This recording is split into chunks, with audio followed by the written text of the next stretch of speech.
1300 मदरसों पर एक्शन, खाड़ी देशों से ले रहे थे पैसा, मौलानाओं में हड़कंप। उत्तर प्रदेश में अवैध मदरसों के खिलाफ न सिर्फ जांच चल रही है बल्कि ताबड़तोड़ एक्शन लिया जा रहा है। अब तक कई अवैध मदरसों पर योगी सरकार हंटर चला चुकी है और अब खबर मिल रही है कि उत्तर प्रदेश में 1300 अवैध मदरसों को बंद किया जा सकता है। जानकारी है कि खाड़ी देश से फंडिंग हो रही थी जो देश विरोधी गतिविधियों को बढ़ावा देने में काम आ रही थी। अब न सिर्फ इन मदरसों को बंद किया जाएगा बल्कि इनमें काम करने वाले मौलानाओं पर भी शिकंजा कसा जा सकता है। नमस्कार दोस्तों, मेरा नाम है सुनील और आप देख रहे हो सत्ता की बात।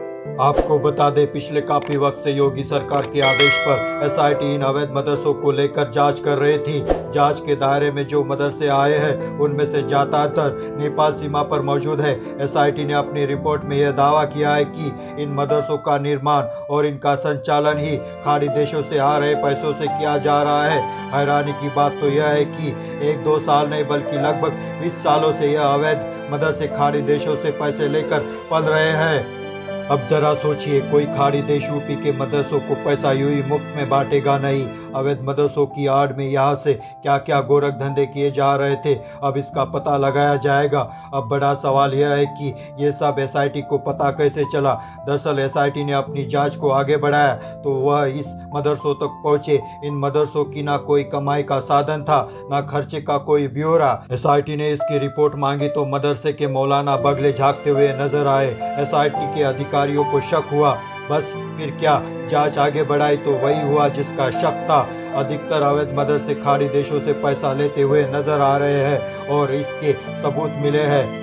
23,000 मदरसों में से 5,000 के पास तो जैसे तैसे दस्तावेज मिल गए, लेकिन बाकी सब अधर में लटके हुए दिख रहे थे। अब एसआईटी को आशंका है कि इन मदरसों में कम से कम 100 करोड़ की फंडिंग की गई है और इसीलिए एसआईटी ने अपनी रिपोर्ट योगी सरकार को सौंपते हुए कड़क कार्रवाई की मांग उठाई है। वैसे पिछले काफी वक्त से एसआईटी को इसकी शिकायत मिल रही थी, इसके आधार पर इस जांच को आगे बढ़ाया था, लेकिन पुख्ता सबूत नहीं मिल पाए थे। इस बार अधिकारी सबूत के आधार पर इन मदरसों और इनके मौलानाओं की हवा निकालने के लिए तैयार है, क्योंकि नेपाल सीमा के आसपास का इलाका काफ़ी संवेदनशील है। इसीलिए इस पर अधिकारियों का खास फोकस था और इन्हीं मदरसों में गड़बड़ी मिली थी। कुल मिलाकर देखा जाए तो एसआईटी का यह एक्शन मौलानाओं के लिए बड़ी चिंता का विषय है, क्योंकि आप जानते ही हैं, अगर बात करें देवबंद में दारुल उलूम मदरसे की तो यहाँ पर भी जिस तरीके से गजवाए हिंद को मान्यता दे दी गई है और इसी तरीके से इन मदरसों में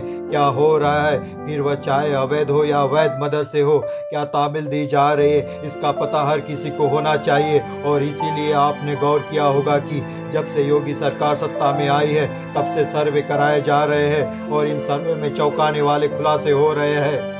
फिलहाल तो योगी सरकार के मदरसों पर लिए गए इन एक्शनों पर आप क्या राय रखते हैं और आपके हिसाब से इन मदरसों के खिलाफ क्या एक्शन और लिया जाना चाहिए, कमेंट करके हमें ज़रूर बताएं। अगर आपको यह वीडियो पसंद आया हो तो इसे लाइक और शेयर ज़रूर करें और हमारे चैनल को सब्सक्राइब ज़रूर करें। जय हिंद, जय भारत।